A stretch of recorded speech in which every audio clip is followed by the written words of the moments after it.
આજના દિવસે લ્યા તો આજનો દિવસ એટલે આપણે બધાને ખબર છે કે બે કારણથી ઇમ્પોર્ટન્ટ. એક તો કારણથી ઇમ્પોર્ટન્ટ કે સાહેબ દેવોના દેવ આદિદેવ આ મહાદેવના નામથી ઇમ્પોર્ટન્ટ છે.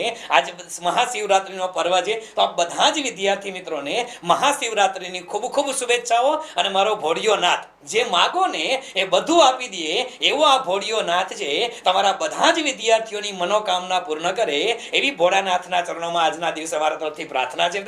અને બધા લોકોને હર હર મહાદેવ ભોળાનાથના મહાશિવરાત્રિની ખૂબ ખૂબ શુભેચ્છાઓ. સાથે સાથે આજનો દિવસ છે બેટા, એ આપને ખબર છે 8મી માર્ચ. 8મી માર્ચ એટલે ઇન્ટરનેશનલ વિમેન્સ ડે છે બેટા, આંતરરાષ્ટ્રીય મહિલા દિવસ છે. તો તમામ બહેનોને આ આંતરરાષ્ટ્રીય મહિલા દિવસના દિવસે તમામ બહેનોને પણ શુભેચ્છા. અને દુનિયાની જોડાયેલા તમામ બહેનો છે, તમામ દીકરીઓ ને સમગ્ર સૃષ્ટિની મહિલાઓ છે, એના ચરણોમાં મારા સતત વંદન છે બેટા. કારણ કે આ જે મહિલાઓ છે એ તમે લોકો આંતરરાષ્ટ્રીય મહિલા દિવસ ઉજવો ન ઉજવો પછીનો પ્રશ્ન છે. તમે લોકો આમ ઘણી વખત એમ કહેવાય છે, પણ આપણે નવી રીતે કહેવાય કે યા દેવી સર્વભૂતેષુ નારી રૂપેણ સંસ્થિતા.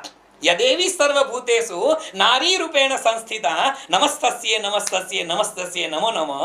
તમામ બહેનોના ચરણોમાં આજના દિવસે આ વંદન છે, કારણ કે આજ નારી શક્તિનો દિવસ છે.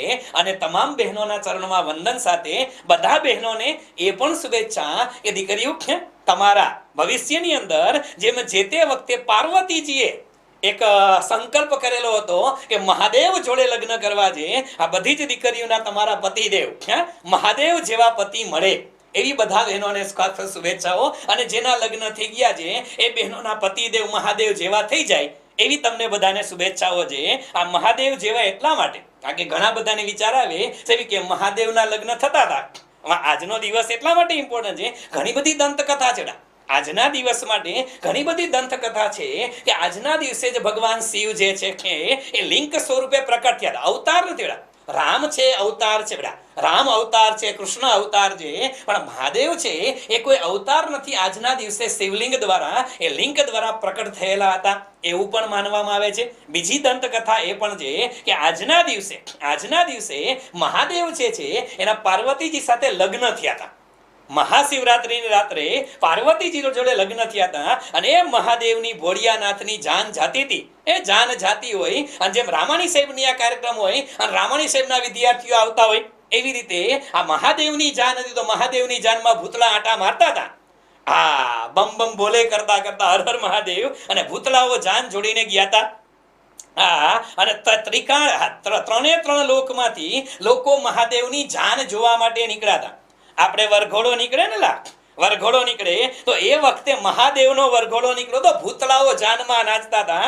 આખી સૃષ્ટિના લોકો વિચાર કરે કે શું છે, આપણે લોકો જાનમાં નાચતા હોય, આપણે તૈયાર થઈને નાચીએ અને મહાદેવની જાનની અંદર ભૂતળા ભભૂત લગાવીને નાચતા હતા.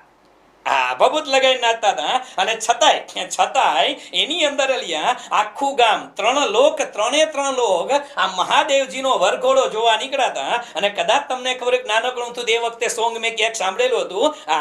એ સોંગ ની અંદર એમ કહેતા હતા એ ચાલો ચાલો જોવા જઈએ રે શિવજીનો વરઘોડો. ચાલો ચાલો જોવા જઈએ રે શિવજીનો વરઘોડો. શિવજીનો વરઘોડો, ભોળાનાથનો વરઘોડો, શિવજીનો વરઘોડો, મહાદેવનો વરઘોડો. ચાલો ચાલો ચાલો ચાલો જોવા જઈએ રે ભોળાનાથનો વરઘોડો.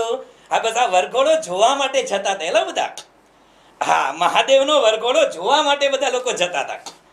બસ તો આવી બધા લોકોને વન્સ અગેન આ ભોળિયાનાથના દિવસની આજની દિવસની બધા લોકોને ખૂબ ખૂબ શુભેચ્છાઓ બેટા. મહાશિવરાત્રિની શુભેચ્છાઓ તમામ બહેનો અને તમામ સૃષ્ટિની આ સમગ્ર સૃષ્ટિની નારી શક્તિને આજ આંતરરાષ્ટ્રીય મહિલા દિવસના દિવસે સત વંદન સાથે શરૂ કરી રહ્યા આજના દિવસના આપણા સેશનની. અને આજના દિવસે આપણે આમ તો રોજ સેવી કે મોટિવેશનથી શરૂઆત કરતા હોય, રોજ લેક્ચરની શરૂઆત આપણે મોટિવેશનથી કરતા હોય.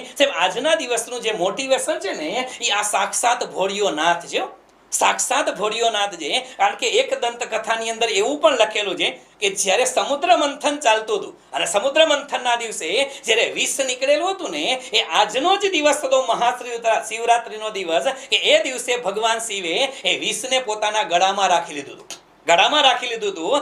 ગળે નહોતું ઉતર્યું આખા સૃષ્ટિનું જે ઝેર હતું એ સૃષ્ટિનું ઝેર પોતે પી ગયા હતા, પણ ગળે નથી ઉતાર્યું. જો ગળે ઉતારે તો ભોળિયા નાથ પણ ગુજરી જાય, પણ એને ગળે નથી ઉતાર્યું, એને ગળાની વચ્ચે રાખી દીધું. બસ આનામાંથી મોટિવેશન એ લેવાનું મિત્રા કે તમે લોકો તમારા મમ્મી પપ્પાની ઘરે રહેતા હોય તો ભલે, લગ્ન થઈ ગયેલા હોય દીકરીના તો પણ ભલે, સંયુક્ત કુટુંબની અંદર રહેતા હોય તો પણ ભલે, ઘરની અંદર એક વ્યક્તિ છે ને એ ભોળિયા નાથ જેવું હોવું જોઈએ.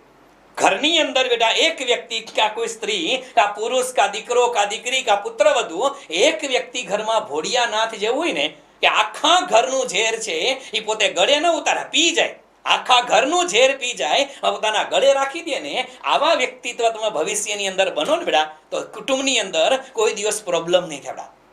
ઘર સંસારની અંદર કોઈ દિવસ પ્રોબ્લેમ ન થાય. આજના દિવસે બીજું કઈ શીખો કે ન શીખો બેટા, પણ એટલું યાદ રાખજો કે આખા ઘરનું ઝેર છે ને, આખા ઘરનો ગુસ્સો, આખા ઘરનો ઝેર એ તમારે પી જવાનું છે. પીવાનું ગળે નથી ઉતારવાનું, એને ગળે રાખી દેજો, ગળે રાખી દેજો. સંસારની અંદર મહાદેવ બનવું ને બેટા એ જિંદગીનો લાવો છે. અને જિંદગીમાં દરેક લોકો કાંઈ બીજું કરો કે ન કરો, ઘરમાં તમારો રોલ મહાદેવ જેવો નિભાવો, એવી બધા લોકોને શુભેચ્છા છે.